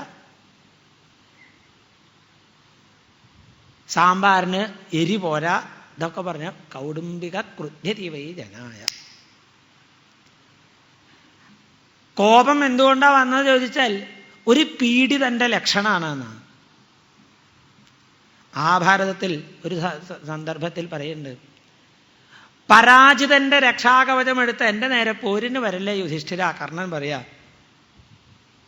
കർണൻ പാണ്ഡവപ്പടയെ മുച്ചൂടും നശിപ്പിച്ചുകൊണ്ട് മുന്നേറുമ്പോൾ ദേഷ്യം വന്ന് യുധിഷ്ഠിരൻ അടുത്തു വന്നു. യുധിഷ്ഠിരനെ ആണെങ്കിൽ കൊല്ലാനും വയ്യ, അനിയനാണെന്നൊക്കെ അറിയാലോ. യുധിഷ്ഠിരനതൊന്നും അറിയില്ല. കർണൻ തൻ്റെ നേരെ കഴിവില്ലാത്തത് കൊണ്ടാണ് അമ്പും വില്ലും പ്രയോഗിക്കാത്തത് വിചാരിച്ച് അവിടെ ചെന്ന് കർണനെ കുറേ ചീത്ത പറഞ്ഞു. അപ്പോൾ കർണൻ അനുജനെ ഉപദേശിക്കുക, പരാജിതൻ്റെ ഈ രക്ഷാകവചം എടുത്തിട്ട് എൻ്റെ നേരെ എന്തിനാ നിൽക്കുന്നത്? ഒരു പരാജിതൻ്റെ, ഒരു ദുഃഖിതൻ്റെ ഏറ്റവും വലിയ ലക്ഷണമാണ് കോപം എന്നാണ്.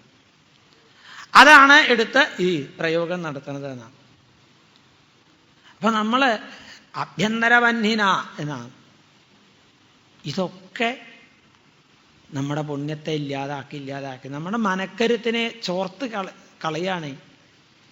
എത്രയോ മഹത്തായ കർമ്മം ചെയ്യാൻ സാധ്യതയുള്ള ഒരു മനുഷ്യൻ ഇതിൻ്റെ എല്ലാം പേരിൽ നമ്മൾ കുട്ടികളോടായാലും ഭാര്യയോടായാലും ഒക്കെ ഇങ്ങനെ പതേ പതേ എന്നാണ്.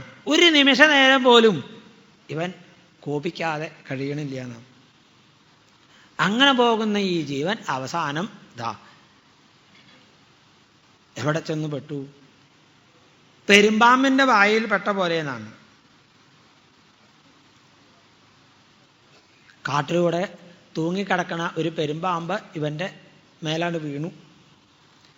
അതെന്താ ചോദിച്ചാൽ സുഖമായിട്ടുള്ളൊരു നിദ്ര എന്നാണ്, ഒരുറക്കം. ആ ഉറക്കം അതിൽ നമ്മൾ ഈ പ്രാരബ്ധങ്ങളോ ഇതൊന്നും അറിയാതെ അവിടെ ഇങ്ങനെ ശവം പോലെ അങ്ങനെ കിടക്കും.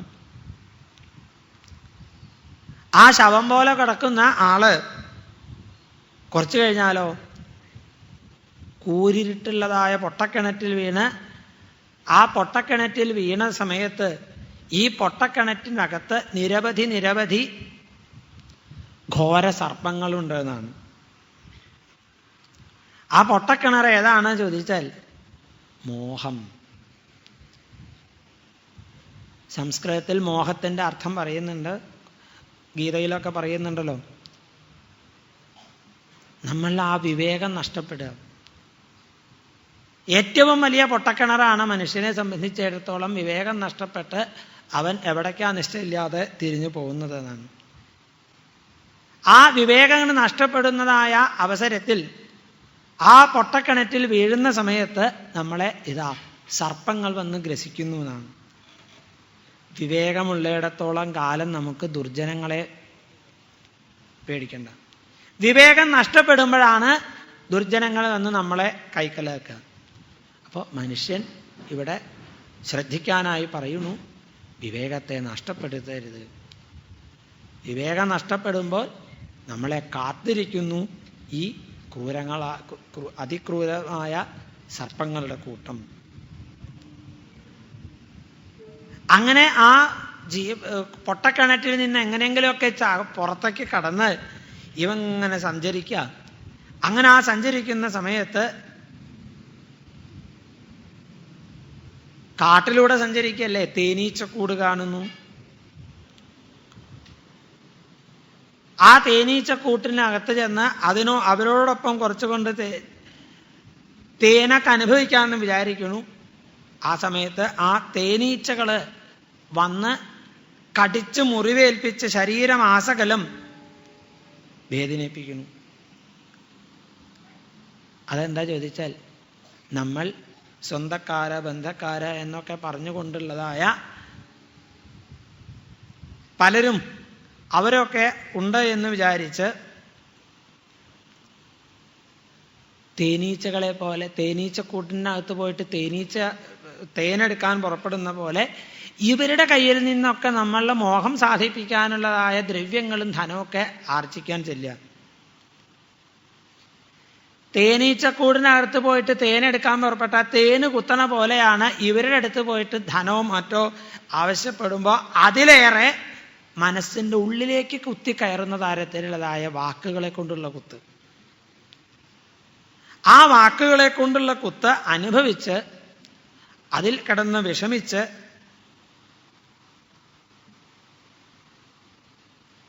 എങ്കിലും ജീവിതായോധനത്തിന് വേണ്ടിയിട്ട് എന്തെങ്കിലും കുറച്ചൊക്കെ ഉണ്ടാവും. ആരെങ്കിലും ചിലതൊക്കെ നമ്മളെ കണ്ടറിഞ്ഞ് തന്നിട്ടുണ്ടാവും. ആ കൊണ്ടുവന്ന സാധനോ തേനീച്ചകളുടെ അതേ ഗതി. ഇങ്ങനെ സ്വരൂപിച്ച് കൂട്ടിയത് മുഴുവൻ തേനീച്ച സ്വരൂപിച്ച് കൂട്ടിയ തേന് മുഴുവൻ വേറൊരുത്തൻ വന്ന് പിഴിഞ്ഞെടുത്ത് അവറ്റെ കൊന്ന് തേനും കൊണ്ട് പോകുന്ന പോലെ നമ്മൾ അപഹരിച്ചെടുത്ത സാധനം മുഴുവനും വേറെ ആരെങ്കിലും വന്ന് കൊണ്ടുപോവുകയും ചെയ്യും. അതാ തേനീച്ചയുടെ രസം എന്നാണ്. അതെന്താ ചോദിച്ചാൽ, നമ്മുടെ കാമാസക്തി കൊണ്ട് നമ്മൾ പുരുഷനും സ്ത്രീയും പല പല തരത്തിലുള്ളതായ മോഹങ്ങൾ വെച്ച് പുലർത്തി അതനുഭവിക്കാൻ വേണ്ടി നെട്ടോട്ടം ഓടുന്നു. അതിനെയാണ് പറയണത്. അങ്ങനെ ഈ ജീവൻ ഈ സംസാര കാട്ടിനകത്ത് ചൂടും തണുപ്പും കാറ്റും ഇതൊക്കെ അനുഭവിച്ച് അതിൽ ഒന്നും ചെയ്യാൻ സാധിക്കാതെ ഈ പുണ്യത്തിൻ്റെ രത്നവും ഉണ്ടല്ലോ, അത് വെച്ചിങ്ങനെ ആരെങ്കിലുമൊക്കെ കാണുമ്പോൾ ഈ രത്നം അങ്ങോട്ട് കൊടുത്തു, വേറൊരു രത്നം ഇങ്ങോട്ട് വാങ്ങി, ഇങ്ങനെയൊക്കെയാണ് ഈ യാത്ര തുടർന്നത്. ആ രത്നം അങ്ങോട്ടും ഇങ്ങോട്ടും വാങ്ങുന്നതിൻ്റെ ഫലമായിട്ട് എന്തു വന്നു? കച്ചവടത്തിൽ ഏർപ്പെട്ടാൽ ചിലപ്പോൾ നഷ്ടം, ചിലപ്പോൾ ലാഭം. ലാഭം വരുമ്പോൾ മറ്റുള്ളവൻ്റെ മേക്കെട്ട് കയറും, നഷ്ടം വരുമ്പോൾ മറ്റുള്ളവനോട് വിദ്വേഷമായി. ആ പരസ്പര വിദ്വേഷം ലോകത്തിൽ ഈ ക്രയവിക്രയം കൊണ്ട് ആർക്കും ലാഭവും നഷ്ടം ഉണ്ടായിട്ടുണ്ടാവും, ഒരാൾക്കും സുഖം ഉണ്ടായിട്ടില്ല, ദുഃഖം ഉണ്ടായിട്ടുമുണ്ട്. എന്ന പോലെ നമ്മൾ ഓരോരുത്തരും ഈ കൈമാറ്റങ്ങൾ അങ്ങോട്ടും ഇങ്ങോട്ടും നടത്തി അതിൻ്റെ ഫലമായിട്ട് നമ്മളറിയാതെ പരസ്പര വിദ്വേഷം ഇങ്ങനെ കനകം മൂലം കാമിനി മൂലം എന്ന് പറയുന്ന പോലെ നമ്മുടെ ജീവിതത്തിൽ ആ വിദ്വേഷാഗ്നി ഇങ്ങനെ വളർത്തി കൊണ്ടുവരുന്നു. അങ്ങനെ ആ കച്ചവടം വർദ്ധിച്ച് അതിനോടൊപ്പം വൈരവും വർദ്ധിച്ച് കഴിഞ്ഞിരിക്കുന്നതിനിടയിലാണ് എല്ലാവരും അത്യത്ഭുതത്തോടു കൂടി നോക്കുക. തലേ ദിവസം വരെ കീരിയും പാമ്പും പോലെ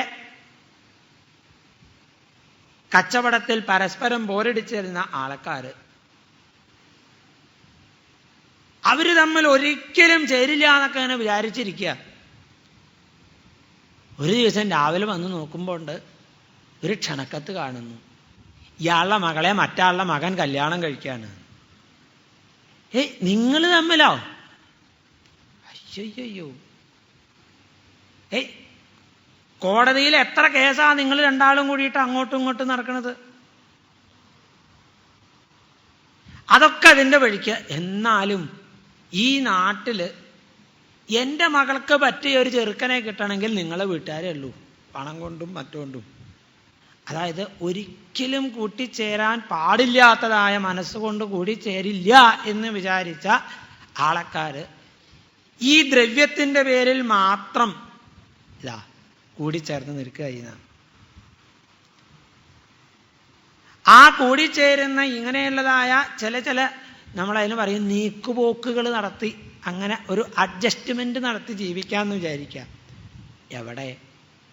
അപ്പോഴും ഇതന്നെ കൂടി. അവസാനം എന്നാ കല്യാണമൊക്കെ കഴിഞ്ഞില്ലേ, നമുക്ക് രണ്ടാൾക്കും കേസ് പിൻവലിച്ചാലോ? അത് കാര്യം വേറെ. അവിടേക്ക് എത്തുമ്പോഴോ കേസിന്റെ വഴിക്ക്, കല്യാണം കഴിച്ചാൽ അത് അവരുടെ വഴിക്ക്. അതായത് ആ സ്വാർത്ഥത എത്രത്തോളം ഉണ്ടെന്നാണ്. ചുരുക്കം പറഞ്ഞാൽ ഇതൊക്കെ നമ്മുടെ കുടുംബത്തിലൊക്കെ ഇത്തരത്തിലുള്ളതായ ആത്മവഞ്ചനാപരമായിട്ടുള്ള പ്രവൃത്തികളാണ് നമ്മൾ ഓരോരുത്തരും ചെയ്തു വയ്ക്കുന്നത്. പറയുന്നുണ്ട്, വിവേകാനന്ദ സ്വാമികളൊക്കെ പറയുന്നുണ്ട്, ഒരാളോട് ശത്രുത കാണിക്കണെച്ചാൽ അതുപോലും അറിയാത്തൊരു മനുഷ്യൻ എന്ന് പറയില്ലേ. ചെകുത്താന്റെ ബുദ്ധി പോലും, ചെകുത്താൻ എന്താ ചെയ്യുക? ചെകുത്താൻ തൻ്റെ ശത്രുവിനെ കണ്ട പിടിച്ചങ്ങോട്ട് തിന്നു. അത് അവൻ്റെ ആത്മാർത്ഥത. അവൻ ശത്രുവായിട്ട് കണ്ടു, ശത്രുവായിട്ട് അവനോട് പെരുമാറി. അതിനും ഒരു ശൗര്യം വേണേ, അതുമില്ല. നല്ല കാര്യത്തിന് വേണം. ചെകുത്താനായാൽ പോലും ഒരാത്മാർത്ഥത വേണമെന്ന് നമ്മൾ വിചാരിക്കും. അതായത് ആ ശത്രുതാ മനോഭാവം, അതിലടക്കം നമുക്ക് സ്ഥായിത്വമില്ല. അതായത് ശത്രുത വ്യക്തികളോടല്ല, നമ്മളുടെ ആത്മാവിനെ ഗ്രസിക്കുന്ന ചില വസ്തുക്കളോട്. അത് കോപമാണ്, അല്ലെങ്കിൽ ഇന്നതാണ്, അതിനോടൊരു ശത്രുത പുലർത്തണ്ടേ? അപ്പോൾ നമ്മൾ ഇതൊക്കെ മനുഷ്യ സഹജമാണ് എന്ന് പറഞ്ഞ് നമ്മളൊരു സ്വയം രക്ഷപ്പെടാൻ നോക്കലുണ്ടെന്നാണ്. അതരുത്. അതാണ് ഈ ജീവിതയാത്ര എന്നുള്ള പേരിൽ നമ്മളിങ്ങനെ നടത്തുന്ന ചില നീക്കുപോക്കുകളുടെ വ്യർത്ഥത നമുക്ക് മനസ്സിലാക്കി തരാം. അങ്ങനെ ഈ രഘുഗണനോട് പറയാണ് അദ്ദേഹം, രഘുഗണ, നമ്മളൊക്കെ രാജാക്കന്മാരുടെ കുലത്തിൽപ്പെട്ടവരല്ലേ, ഒന്ന് നീ ധരിച്ചോ, സർവലോകങ്ങളെയും ജയിച്ച് ഭൂമി മുഴുവൻ തൻ്റേതാക്കി മാറ്റിയിട്ടുള്ള ആൾക്കാര്, അവരടക്കം അവസാനം എന്താ ജീവിതത്തിൻ്റെ ഗതി ചോദിച്ചാൽ ചത്തുവീഴ, 6 അടി മണ്ണിൽ അവരുടെ ജീവിതം കഴിയണം. അല്ലാതെ ഒരാൾ പോലും ആ ജീവിതായോധനത്തിൽപ്പെട്ട് പരമപദത്തെ പ്രാപിച്ചു എന്ന് കേട്ടിട്ടില്ല. ആരാ പരമപദത്തെ പ്രാപിക്കുന്നത് എന്ന് ചോദിച്ചാൽ ഇതാ ന്യസ്തദണ്ഡ, വൈരഭാവത്തെ മറന്ന് സകല ജീവാത്മാക്കളിലും പ്രേമഭാവത്തെ വെച്ച് പുലർത്താൻ സാധിച്ച മഹാപുരുഷന്മാര്. അതിനു പകരം ഇവിടെ ഈ കച്ചവടക്കാര് പെട്ടുപോകുന്നത് എവിടെയാണ്? നമ്മളെ പോലുള്ള ജീവാത്മാക്കളാകുന്ന ഈ കച്ചവടക്കാര് എവിടെയാണ് പെട്ടുപോകുന്നത് ചോദിച്ചാൽ, പ്രസജ്ജതി ക്വാപി ലതാഭുജാശ്രയ തദാശ്രയ അവ്യക്തപദദ്വിജസ്പൃഹാം ക്വചിൽ കദാചിത് ഹരിചക്രതസ്ത്രസൻ സഖ്യം വിധത്തെ ബകകങ്കഗൃധ്രൈഹി. കാട്ടിലൂടെ അങ്ങനെ പോകുന്ന സമയത്ത് ഇവിടെയുള്ളതായിട്ടുള്ള വള്ളിക്കുടിലുകൾ, ആ കുടിലുകളിൽ ഇരുന്നു കൊണ്ട് മനോഹരമായി പാടുന്നതായിട്ടുള്ള കുയിലുകളുടെ നാദങ്ങൾ, ആ ചെറിയ ചെറിയ കുഞ്ഞുങ്ങളെ താരാട്ടുപാട്ട് പാടി ഉറക്കുന്നതായ പക്ഷികൾ, ഇതിനൊക്കെ കണ്ടിട്ട് ഇങ്ങനെ ഭ്രമിച്ച് അവിടെ അങ്ങനെ നിൽക്കും. ആ മഹാ അപകടത്തിലാണ് പെട്ടതെന്ന് മനസ്സിലാക്കാതെ. അങ്ങനെ അവിടെ നോക്കിങ്ങനെ നിൽക്കുന്ന സമയത്താണ്, മതി പറന്ന് നിൽക്കുന്ന സമയത്താ പിന്നിലേക്കൊന്ന് തിരിഞ്ഞു നോക്കിയപ്പോഴേ സിംഹക്കൂട്ടമാണതാ വരുന്നത്. ആ സിംഹക്കൂട്ടത്തെ കണ്ടപ്പോൾ സിംഹത്തിൻ്റെ അടുത്തുനിന്ന് രക്ഷപ്പെടാൻ വേണ്ടിയിട്ട് ആരുടെ അടുത്തേക്കാ പോകുന്നത് ചോദിച്ചാൽ, കൊറ്റി കഴുകാൻ തുടങ്ങിയിട്ടുള്ളതായ ആൾക്കാരുടെ അടുത്തേക്ക്. അതെന്താ? ഈ ലതാഭുജാശ്രയ എന്ന് പറയുന്നത് എന്താ ചോദിച്ചാൽ, ആ വള്ളിക്കുടിലുകളിൽ പെട്ടുപോകുന്നു എന്ന് പറഞ്ഞാൽ പുരുഷന്മാര് സ്ത്രീകളുടെ കയ്യിൽ പെട്ടുപോവുക. അവിടെയുള്ളതായ മനോജ്ഞമായിട്ടുള്ള പാട്ട് കേട്ട്, പക്ഷിക്കുഞ്ഞുങ്ങളുടെ പാട്ട് കേട്ട് രസിച്ചു പോയി ജീവിതത്തിൻ്റെ കഥ മറന്നു പോവുക എന്ന് പറഞ്ഞാൽ അവിടെ അവരുടെ കയ്യിലുള്ളതായ കുട്ടികളുടെയും മറ്റും ആ കളമധുര മൊഴികളിൽ അങ്ങനെ കഴിഞ്ഞുകൊണ്ട് അതാണ് സുഖമാണെന്ന് തെറ്റിദ്ധരിച്ചു പോവുക. അങ്ങനെയുള്ള ഈ ജീവൻ പിന്തിരിഞ്ഞു നോക്കുമ്പോഴാ സിംഹക്കൂട്ടം വന്ന് നിൽക്കണമെന്നാണ്.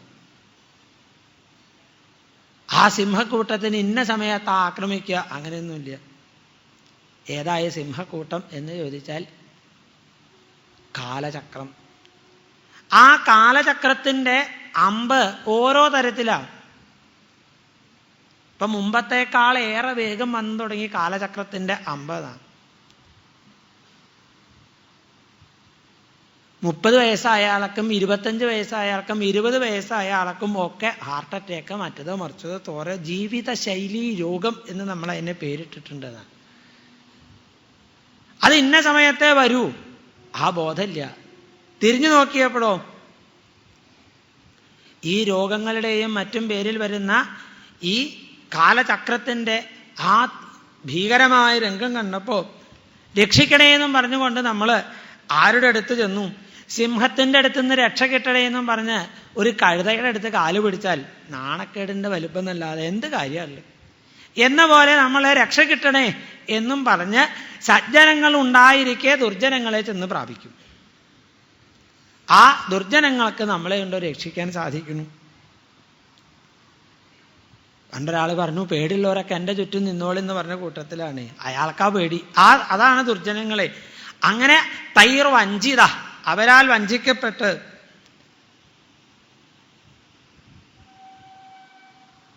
ഏതോ ചില പുണ്യാത്മാക്കൾ മാത്രം ഹംസകുലം സമാവിശൻ ആരെ ആശ്രയിക്കുന്നു? പരമഹംസന്മാരായ മഹാജ്ഞാനികളായ അവരുടെ അടുത്ത് ചെന്ന് ആശ്രയിക്കുന്നു. ആ മഹാജ്ഞാനികളെ ആശ്രയിക്കുന്നതിന് പകരം നമ്മൾ സാധാരണക്കാരൻ എന്തു ചെയ്യുന്നു? സിംഹത്തിൻ്റെയും ആനയുടെയും അടുത്തുനിന്ന് രക്ഷ കിട്ടണേ എന്ന് വിചാരിച്ച് കുട്ടിക്കൊരങ്ങന്മാരെ പോലെ കിടന്നു ചാടുന്നു. അപ്പോൾ ആ കുട്ടിക്കൊരങ്ങന്മാരുടെ കളിയിൽ പെടാനുള്ളതല്ല ഈ ജീവിതം എന്ന് മനസ്സിലാക്കുക. അങ്ങനെ ഈ ജീവിതത്തിൻ്റെ ഗതിവിഗതികളെ ഇപ്രകാരം വർണ്ണിച്ചുകൊണ്ട് അവസാനം രാജാവിനോടായി പറയണു, അങ്ങും ഇതുപോലുള്ള അപകടം നിറഞ്ഞതായ കൊടുങ്കാട്ടിനകത്ത് ആണ് ഈ മനുഷ്യജീവിതം നയിക്കുന്നത് എന്ന് മനസ്സിലാക്കി ആ ജീവിതത്തിൻ്റെ നശ്വരതയെ ഓരോ നിമിഷത്തിലും അറിഞ്ഞുകൊണ്ട് മുന്നേറാൻ ശ്രമിക്കൂ. ആ അറിഞ്ഞുകൊണ്ട് മുന്നേറണമെങ്കിൽ എന്ത് വേണം? ജ്ഞാനാസിന, ജ്ഞാനത്തിൻ്റെ വാള് കയ്യിലുണ്ടാവണമെന്നാണ്. എന്നിട്ടതാ പറയണു, ആ ജ്ഞാനത്തിൻ്റെ വാള് കയ്യിലെടുത്താൽ പോരാ, ആ ജ്ഞാനത്തിൻ്റെ വാള് എന്തുകൊണ്ട് വേണം? ഹരിസേവയാശിതം എന്നാണ്. അതിനങ്ങനെ മൂർച്ച കൂട്ടി ഇരിക്കണം. അത് എവിടെ മൂർച്ച കൂട്ടണം? ഹരിസേവയാ, ഭഗവാനെ സേവിച്ചുകൊണ്ട് ആ ജ്ഞാനത്തിൻ്റെ വാളിന് മൂർച്ച കൂട്ടി സഞ്ചരിക്കൂ. അങ്ങനെ ആ പരമപദത്തെ പ്രാപിക്കാൻ ശ്രമിക്കൂ. ഇതാണ് നമ്മളോടും. എന്നു മുതൽക്കാണോ ഒരു മഹാത്മാവ് ഈ അജനാഭത്തെ ഭരിച്ചത്, അന്നു മുതൽക്ക് ഭാരതം എന്ന് നമ്മുടെ നാട് പ്രസിദ്ധമായി. ആ ഭരതയോഗീശ്വരൻ പറഞ്ഞു തരുന്നതും നമുക്ക് ഓരോരുത്തർക്കും ഈശ്വരൻ പുണ്യസഞ്ചയമാകുന്ന രത്നനിധി തന്നിട്ടുണ്ട് യാത്രയ്ക്കായിട്ട്. ആ പുണ്യസഞ്ചയങ്ങളെ കൊണ്ട് കൂടുതൽ കൂടുതൽ പുണ്യം വളർത്തുക. ആ പുണ്യ കർമ്മങ്ങളെ കൊണ്ട് കർമ്മങ്ങളിൽ നിന്ന് പിൻവലിഞ്ഞ് ജ്ഞാനത്തിൻ്റെ ആ വാളെടുത്തുകൊണ്ട് ജീവിതയാത്ര സുഗമമാക്കി തീർക്കുക. ആ ജ്ഞാനത്തിൻ്റെ വാള് തുരുമ്പെടുക്കാതിരിക്കാനാണ് ഇതുപോലുള്ള സജ്ജന സംസർഗം, ഭക്തി സമ്മർദ്ദകങ്ങളായ സന്ദർഭങ്ങൾ. അങ്ങനെ ആ ജീവിതത്തിൻ്റെ പരമലക്ഷ്യത്തെ പ്രാപിക്കാൻ നമുക്ക് ഓരോരുത്തർക്കും സാധിക്കുമാറാകട്ടെ. അതിനുള്ള ആ വിവേകബുദ്ധി നമുക്ക് വളർത്തിയെടുക്കാൻ ഈ തരത്തിലുള്ള പ്രവചനങ്ങളെ കൊണ്ട് സാധിക്കുമെങ്കിൽ അതിനുള്ള ആ വിവേകശാലികളായി നമ്മൾ ഓരോരുത്തരും മാറാൻ ജഗദീശ്വരൻ ഭഗവാൻ